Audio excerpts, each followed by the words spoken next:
Olha só. Joe Biden, presidente eleito dos Estados Unidos, anunciou agora há pouquinho que está criando uma comissão que vai elaborar um plano de combate à Covid-19. Esse plano deverá ser colocado em prática assim que Biden assumir a presidência. Em seu discurso, o presidente eleito ressaltou que vai trabalhar para que a vacina contra o novo coronavírus seja acessível e fornecida de graça a toda a população. Mas até que se tenha uma vacina, ele ressaltou a importância do uso de máscara de proteção. Disse o seguinte, abre aspas, eu imploro a vocês, usem máscara. A máscara não é ato político, mas meio de salvar o país. Até agora, Donald Trump não reconheceu a vitória de Joe Biden. Aqui no Brasil, Jair Bolsonaro continua em silêncio também sobre o resultado das eleições nos Estados Unidos, ao contrário da maioria dos líderes mundiais. O presidente do Brasil não parabenizou Biden e nem reconheceu a vitória do democrata sobre Donald Trump. Biden, lembrando, foi declarado vitorioso no sábado pelas agências que acompanham a apuração dos votos. E na Bolívia, Luiz Arce tomou posse como novo presidente neste domingo. Arce derrotou nas urnas Carlos Mesa, que é o candidato do grupo que protagonizou o golpe contra Evo Morales. Vamos dar uma olhada em como foi a posse?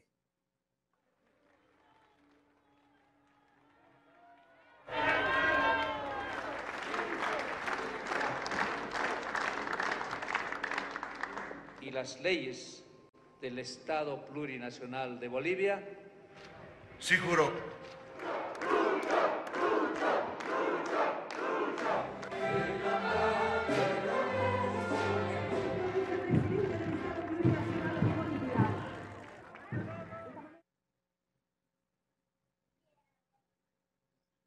E depois de um ano asilado na Argentina, Evo Morales retornou hoje à Bolívia.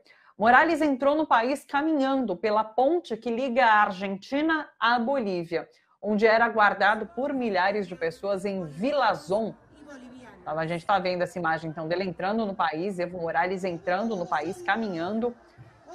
Em Villazón, Evo Morales deve partir agora numa caravana que vai percorrer 1.100 quilômetros até Cochabamba. Uma imagem histórica essa de Evo Morales retornando ao país depois do golpe que sofreu há um ano atrás. Vamos conversar agora com o professor do curso de Relações Internacionais da Universidade Federal do ABC, o Igor Fuser. Olá, professor, tudo bem com você? Um prazer te receber novamente por aqui. Oi, Thalita. Tudo bem, tudo tranquilo? É um prazer estar aqui de volta à TVT. Vamos lá, professor, nos ajuda a entender, primeiro, se haverá consequências, prejuízos ao Brasil por conta dessa postura de Jair Bolsonaro. Porque a gente ouve, por exemplo, até que o primeiro-ministro de Israel, Benjamin Netanyahu, que é super aliado de Donald Trump, já cumprimentou Joe Biden pela vitória, né? E o Brasil ainda não fez isso. A gente pode sofrer consequências por conta dessa postura? Olha, o que é preciso entender é que realmente essa vitória do Joe Biden nos Estados Unidos, né, contra o Donald Trump foi uma derrota muito séria para o Bolsonaro. O Trump, ele era o principal aliado do Bolsonaro na cena internacional. Era mais do que um aliado, né? Era um suporte, era uma referência. Aquela conduta que caracterizava o Trump na presidência dos Estados Unidos, né, o uso de fake news, o desprezo ostensivo do Trump pela democracia, né, as bravatas, as afirmações racistas, muitas vezes, machistas, né, o hábito de mentir descaradamente, né, e a conduta em relação a alguns temas específicos, especialmente a pandemia do Covid-19, né, que, tal como o Bolsonaro no Brasil, lá nos Estados Unidos, né, o Trump mostrava um desprezo total pelos riscos, né, pelos conhecimentos da ciência em relação à pandemia. O Trump retirou os Estados Unidos da Organização Mundial de Saúde, né, boicotando os esforços internacionais de combate ao coronavírus, né? Assim como o Bolsonaro, que imitava o Trump em absolutamente tudo, né? De certa forma, o Bolsonaro ficou órfão, né? Então, ele se vê agora numa situação difícil. Ele tem dois caminhos, né? Ou ele reconhece essa nova realidade e ela, né? Ou então ele teimosamente se aferra à sua relação com o Trump, né? E mantém uma distância e até uma hostilidade em relação ao presidente eleito dos Estados Unidos, depois ao futuro presidente, né? No presente momento, ele ainda está sob o impacto dessa derrota, né? E ele sente uma obrigação de manter o que ele acredita que é uma lealdade em relação ao seu ídolo, ao seu mito, né? Bolsonaro, que é chamado de mito pelos seus seguidores, ele tem o seu mito próprio, que é o Trump, né? Agora esse mito virou farelo, né? Por isso o Bolsonaro ele se vê hoje nessa situação aí bizarra de ser um dos raríssimos chefes de Estado do mundo que ainda não deu os parabéns ao Biden pela sua vitória, né? Por outro lado, o Bolsonaro, né, já dá sinais de que vai se adaptar, né? Ele agora, nesse fim de semana, ele fez uma frase, ele disse mais ou menos o seguinte, que o Trump não é a pessoa mais importante do mundo. Disse o Bolsonaro que a pessoa mais importante do mundo, a pessoa é Deus, Deus está acima do Trump, né? E que é necessário ter humildade nessas questões. Ou seja, já aquele jogo de dois caras que se olham de frente para ver quem pisca primeiro, o Bolsonaro já está piscando, né, aí para o Biden, né, mostrando que ele vai baixar a crista, né, e buscar uma relação normal com o Biden. Até porque é o seguinte, o eixo principal da política externa do Bolsonaro é o alinhamento, e mais do que o alinhamento, a submissão, a subserviência do Brasil aos Estados Unidos, aos interesses dos Estados Unidos. Isso é algo que vai além do Trump e do seu grupo político que acabam de ser derrotados. Aliás, essa não é uma posição apenas do Bolsonaro e do seu clã, do seu grupinho ali chamado de ideológico, de extrema-direita, né, que está ali, né, comandando a política externa brasileira, Ernesto Araújo, os discípulos todos desse Olavo de Carvalho, né? É mais do que isso, né? Essa posição altamente pró-Estados Unidos, ela está presente na sociedade, nos principais setores que dão sustentação ao governo do Bolsonaro. O grande empresariado brasileiro é americanófilo até o fio da medula. Eles estão com os Estados Unidos, mais do que com o Brasil. Os fundamentalistas religiosos, os militares brasileiros, já não existe mais aquela história das Forças Armadas brasileiras terem ali um viés nacionalista. Hoje as Forças Armadas do Brasil estão também de joelhos diante dos Estados Unidos. São setores, né, básicos ali do apoio ao Bolsonaro. Então, a perspectiva é de que ele faça essa passagem gradualmente, isso vai levar algumas semanas, né? Mas ele vai normalizar as relações com o Biden, muito provavelmente, sem deixar de manter algum vínculo com o Trump, na medida em que o Trump continue a ser um ator importante na política dos Estados Unidos. E da parte do Biden, da mesma forma, né? O Biden, evidentemente, ele não vai querer se vingar do Bolsonaro, pelo Bolsonaro ser um trumpista, né, aí declarado e ostensivo, né? O Biden sabe muito bem a importância do Brasil para os interesses dos Estados Unidos, né? Especialmente a importância do Brasil em algumas questões-chave para o governo dos Estados Unidos, né? Especialmente o conflito com a China, né? Nesse ponto, o Biden e o Trump não têm muitas divergências, né? Eles estão muito interessados no atual momento em fazer com que o máximo de países do mundo rejeite a tecnologia chinesa para a internet, né, do 5G, que foi desenvolvida pela empresa, uma empresa de ponta, de vanguarda tecnológica, que é a Huawei. Os Estados Unidos estão pressionando todos os governos do mundo a fechar as portas para a tecnologia chinesa, e essa questão está na mesa do Bolsonaro para decidir. Não é uma questão simples, porque o Brasil tem relações comerciais, financeiras, de vários tipos, intensas com a China, e está muito claro que se o Brasil, né, cortar a possibilidade, né, de entrada da tecnologia chinesa na internet brasileira, por razões ideológicas e geopolíticas, não por razões técnicas, isso vai trazer alguma retaliação da parte da China que vai prejudicar o comércio brasileiro.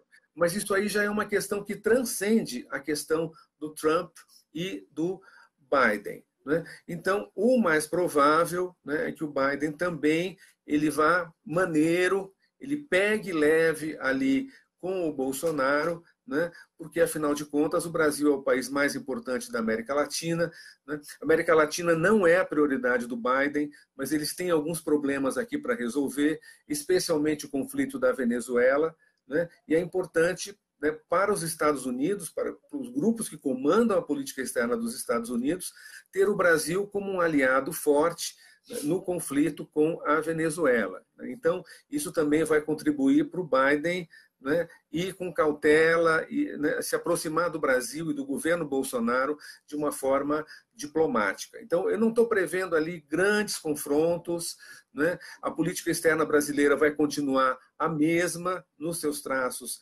essenciais. Eu acho que dificilmente o Bolsonaro vai rifar o chanceler Ernesto Araújo. Isso seria um reconhecimento de derrota brutal, e a situação não é para isso, né? Ele simplesmente vai maneirar ali em algumas coisas, né? E vai tentar algum tipo de aproximação. A gente fica bobo de saber em relação ao Ernesto Araújo. A Folha de São Paulo traz hoje uma reportagem dizendo que Araújo pediu dados do Itamaraty para avaliar cenários com Joe Biden. Isso há poucos dias atrás, assim. Esse processo eleitoral já tem um tempo acontecendo e agora só que isso foi pedido para o Itamaraty. Então, realmente, é de se questionar sobre a eficiência desse chanceler. Agora, bom, vamos para a Bolívia. Vamos falar um pouquinho sobre a Bolívia, na verdade. Luiz Arce tomou posse nesse domingo. Evo Morales chegou hoje à Bolívia, num momento bastante histórico, bastante importante. E a gente fala aqui da América do Sul, mas eu vi muita gente comentando também que lá nos Estados Unidos a vitória de Joe Biden foi talvez menos importante do que a derrota de Trump para frear essa extrema-direita no mundo. É a sua avaliação também, professor? Foi uma derrota do fascismo, da extrema-direita, né, do racismo, né, do fanatismo político de direita no mundo inteiro, né? Quanto a isso, não há a menor dúvida, né? A derrota do Trump mostrou que em cada país do mundo os fascistas podem ser derrotados, né, se as forças progressistas, as forças democráticas tiverem a política certa e buscarem o apoio do povo, né? É importante ter claro qual foi o fator fundamental para a derrota do Trump. Foi a mobilização, né, de setores, de movimentos sociais dos Estados Unidos que lutavam contra o racismo, principalmente, né, contra o machismo, a favor dos direitos das mulheres, que se mobilizaram com muita força, né, nesses últimos meses. As pessoas que acompanharam, né, aqueles dias nervosos, né, aquela emoção toda da apuração, né, onde havia aqueles últimos votos a serem contabilizados, que seriam fiel da balança, que indicariam, né, a derrota ou a vitória do Trump. E a derrota do Trump se deu basicamente pelos votos da comunidade negra dos Estados Unidos, que tradicionalmente não votava, né, numa proporção tão grande, mas que se mobilizou nesses últimos meses a partir daquela campanha Black Lives Matter, né, que as vidas dos negros importam, a campanha gigantesca, né, contra a violência policial contra pessoas da raça negra nos Estados Unidos. Então, ficou muito claro que é possível derrotar o fascismo, né? E isso significa uma perda de um certo impulso dessas correntes de extrema-direita, mas que vão continuar ativas. Não é assim tão fácil, né, remover de cena, né, esse fantasma fascista e extremista. Mas o clima geral, psicológico, o clima político, o ambiente se tornou menos favorável a essas forças antidemocráticas. Então, é um bom momento para a democracia no mundo inteiro. Estou vendo aqui as imagens da Bolívia, Thalita, né? Ah, não, aqui dos Estados Unidos. A gente estava vendo, né? antes. Vamos rodar. Agora Estados Unidos, mas antes a gente estava vendo da posse do Luiz Arce, Evo Morales chegando. Um momento importante nesse mesmo clima que você comenta dos Estados Unidos, né? Exatamente, um clima alegre tanto nos Estados Unidos quanto na Bolívia. 2 vitórias da democracia. No caso da Bolívia, você disse bem, Thalita, é um momento histórico que esse país irmão, vizinho nosso, está vivendo. A Bolívia teve um golpe de Estado descarado um ano atrás, em novembro do ano passado, um golpe que teve como protagonista a polícia, e também milícias racistas de extrema-direita, com a participação no último momento das Forças Armadas, que deram um ultimato ao Evo Morales, obrigaram o Evo Morales a renunciar e instalaram uma ditadura na Bolívia. A Bolívia viveu esse último ano com um governo ilegítimo, fruto de um golpe de Estado. E agora, pela via democrática, pelas eleições, com uma votação arrasadora, Luiz Arce teve 55% dos votos em primeiro turno, não foi necessário um segundo turno, derrotando de uma cambulhada só todos os seus adversários de diferentes tendências políticas, Então, trazendo de volta ao governo da Bolívia um projeto progressista, um projeto voltado para a melhoria das condições de vida da população mais pobre, para um projeto voltado para maior igualdade social, para o uso dos recursos naturais da Bolívia, para o desenvolvimento social e econômico do país. O Luiz Arce foi o ministro da Economia durante os 13 anos de governo do Evo Morales, quase todo aquele período. Então, é uma retomada daquele processo de mudanças progressistas no sentido da justiça social na Bolívia. Tudo isso em democracia. O discurso do Luiz Arce de posse foi muito interessante. Ele tem um grande desafio, que é unir novamente o país. O golpe do ano passado só aconteceu porque o país estava dividido, havia uma forte pressão contra o governo do Evo Morales, haviam setores grandes também da Bolívia contrários, e agora há uma possibilidade da Bolívia entrar nos eixos, estabelecer uma convivência harmônica, mais ou menos pacífica, entre seus diferentes setores sociais. O Lúcio Arce está muito preocupado com isso, deixando claro que vai governar para todos os bolivianos, não apenas para os bolivianos que os apoiaram, e ele tem desafios difíceis pela frente. Tem a Covid-19, que está lá fazendo estrago na Bolívia, tem as dificuldades econômicas que se agravaram durante esse um ano, essa curta ditadura boliviana, e tem a questão desses setores recalcitrantes, os setores que deram o golpe de Estado, os policiais, os grupos fascistas, setores ali golpistas das Forças Armadas, está tudo lá. E esse governo vai ter que ter muita habilidade, muito jogo de cintura para lidar com essa turma. Ele não vai poder dar moleza. Essas pessoas cometeram crimes, ocorreram assassinatos, mais de 30 pessoas foram mortas em protestos contra o golpe. Os familiares dessas pessoas entraram na justiça, vão pedir punição para esses assassinos.